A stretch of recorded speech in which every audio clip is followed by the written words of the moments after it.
तो आप सभी को स्वागत है बिग जॉब प्लेटफॉर्म में। पहली बार आए हैं तो चैनल को सब्सक्राइब कीजिए, लाइक कीजिए, कमेंट कीजिए। साथ ही आज बताना चाहेंगे जो पोस्ट वैकेंसी हो power grid corporation of India limited की तरफ से पोस्ट वैकेंसी, जो भी सारे स्टूडेंट इंटरेस्ट है अप्लाई करने के लिए तो जरूर अप्लाई कर सकते हैं। ये जो जॉब लोकेशन रहेगा वो रहेगा आपका मेघालय, इसका जॉब हेडक्वार्टर रहेगा जहाँ पर ये जॉब और साथियों इस डिपार्टमेंट में जो पोस्ट वैकेंसी वो टोटल जो है वो 106 पोस्ट वैकेंसी है, जो सारे all India category student apply कर सकते हैं।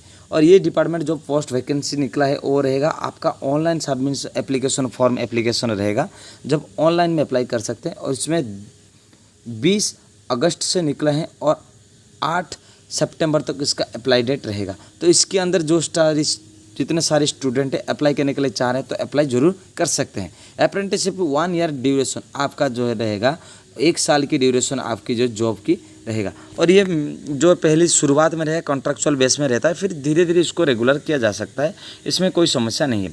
अब हम आपको डिटेल्स में बताना चाहेंगे जो NER की पोस्ट वैकेंसी है और अरुणाचल प्रदेश में है। इसमें जो है डिप्लोमा इलेक्ट्रिकल और डिप्लोमा सिविल और ग्रेजुएट इलेक्ट्रिकल और ग्रेजुएट सिविल और HR एग्जीक्यूटिव के लिए टोटल जो डिपार्टमेंट है 24 पोस्ट वैकेंसी है। और इसमें हम डिटेल्स में और नहीं जा रहे हैं, बाकी आपको समझने में आसान होगा। और इसमें और एक चीज़ें हम आपको ये बताना चाहेंगे, इसका जो PDF हम नीचे डिस्क्रिप्शन में दे देंगे, आप वहाँ से भी डाउनलोड कर सकते हैं साथियों।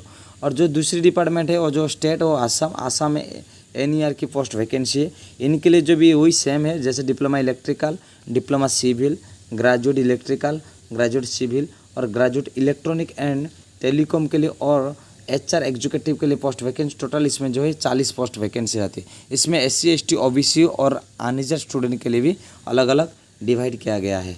ये जो है मणिपुर स्टेट के लिए है, ये जो डिपार्टमेंट है आपका मणिपुर है, मणिपुर के NER की पोस्ट वैकेंसी है। और मणिपुर के जितने post vacancy total 5 post vacancy है। और इसमें जो है 3 डिपार्टमेंट है, जैसे डिप्लोमा इलेक्ट्रिकल, डिप्लोमा सिविल और ग्रेजुएट इलेक्ट्रिकल के लिए पोस्ट वैकेंसी है साथियों। और जो है मेघालय के लिए आपको जो पोस्ट वैकेंसी है वो है 18 पोस्ट वैकेंसी है।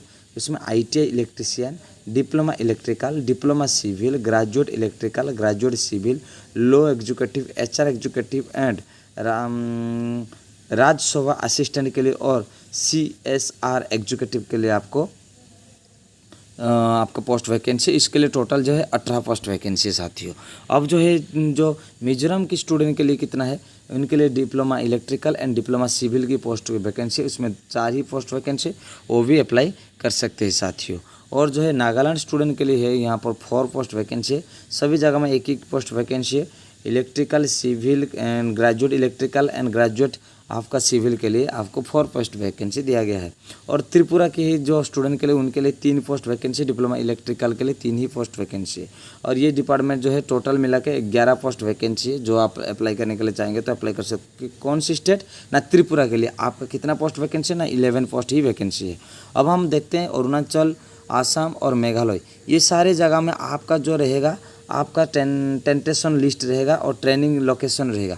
ये ट्रेनिंग लोकेशन इसी जगह में रहेगा। जब आप फॉर्म अप्लाई करने के लिए जाएंगे तो आप अपने नज़दीक वाले जो ट्रेनिंग सेंटर रहेगा उसको आप चूज कर सकते हैं। तो इसी को चूज करके आप अपने नज़दीक वाला ट्रेनिंग सेंटर को अप्लाई करें। साथ ही ये जो इलेक्ट्रिक जो सैलरी रहेगा आपका कैसा रहेगा, ITI इलेक्ट्रीशियन और ITI इलेक्ट्रीशियन ट्रेड के लिए आपको 13,500 और डिप्लोमा इलेक्ट्रिकल इंजीनियरिंग के लिए आपको 15,000 और diploma civil and diploma in civil engineering के लिए 15,000 और graduate electrical BTech and BSc electrical engineering के लिए आपको 17,500 और ग्रेजुएट सिविल के लिए BTech and BSc science and engineering के लिए आपको 17,500 और साथ में आपका 4,500 इंक्लूडिंग DBT के लिए आपका रहेगा साथियों।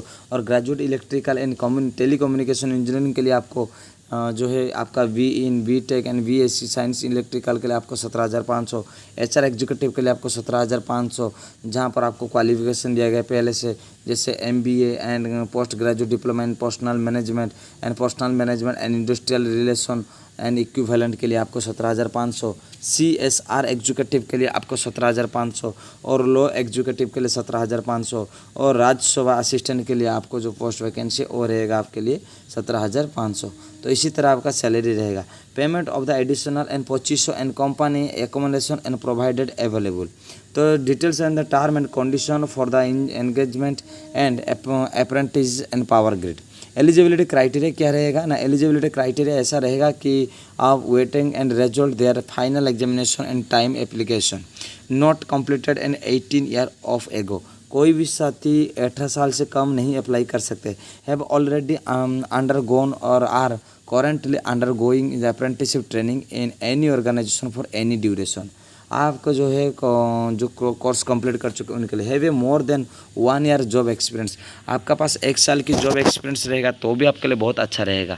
अब देखेंगे कि प्लीज नोट क्या है, तो नोट जो रहेगा इसमें कुछ कंडीशन और रूल्स रखा गया, जैसे आपका एग्जाम रहेगा, प्रीलिम एग्जाम रहेगा और मेन एग्जाम रहेगा। और जब आप फॉर्म अप्लाई करते जाए तो आपका मेट्रिकुलेशन सर्टिफिकेट के हिसाब से और आपका जो कौन कौन डॉक्यूमेंट देना पड़ेगा, जैसे आपका मेट्रिकुलेशन सर्टिफिकेट, आधार कार्ड, बैंक अकाउंट, वो सारी चीज़ आपको डिटेल्स में भरना बहुत ही ज़रूरी है साथियों।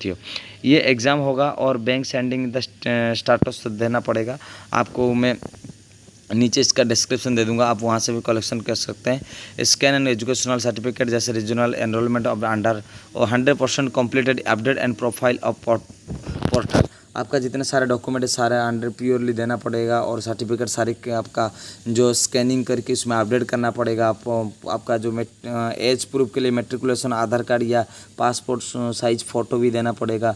पासपोर्ट भी दे के भी आपका जो है आपको एज दे सकते हैं। SC ST सर्टिफिकेट देना पड़ेगा, कौन से कैटेगरी कौन से कास्ट की स्टूडेंट है। बैंक कैंसलेशन चेक या first page of the bank passbook की आपको फ़ोटो देना पड़ेगा और recent colour passport size photo देना पड़ेगा। इसी तरह कुछ चीज़ें जो आपको अपडेट करना पड़ेगा। एज आपको ध्यान दिया है, मैंने बोला है कि 18 साल से ज़्यादा नहीं होना चाहिए। Only 1 region and state of the देश चूज, आपका कौन सी स्टेट है वो चूज करके भी डालना पड़ेगा फॉर्म। तो इसी तरह कुछ चीज़ें जो अब हम आपको बता चुके हैं। अब जो इसका जो इनके लिए जो आपका जो वेबसाइट है मैं नीचे डिस्क्रिप्शन में दे दूंगा, आप वहाँ से भी कलेक्शन कर सकते हैं। बाकी साथियों जो भी स्टूडेंट इस चैनल में पहली बार आए तो चैनल को सब्सक्राइब कीजिए, लाइक कीजिए, कमेंट कीजिए, क्योंकि आपकी छोटी सपोर्ट मुझे बहुत मोटिवेशन लगती है। और इनके लिए जो आपको है एप्लीकेशन फॉर्म भी लगेगा, उसको भी देना पड़ेगा, फिर दे के आपको भरना पड़ेगा फॉर्म। बाकी कोई बात नहीं, आप छोटी सी चार्जेस पड़ेगी। बाकी साथियों पहली बार आए हैं तो चैनल को सब्सक्राइब करना, लाइक करना, कमेंट करना, और मैं हर समय आपको नया नया अपडेट देता रहूँगा अभी। और बाकी आप सभी के लिए आपकी सभी की सपोर्ट से मैं आगे बढ़ना के लिए चाहूँगा और आपको सहायता करता रहूँगा। मैं आपकी सेवा में हर समय जुड़ा रहूँगा। जय हिंद दोस्तों।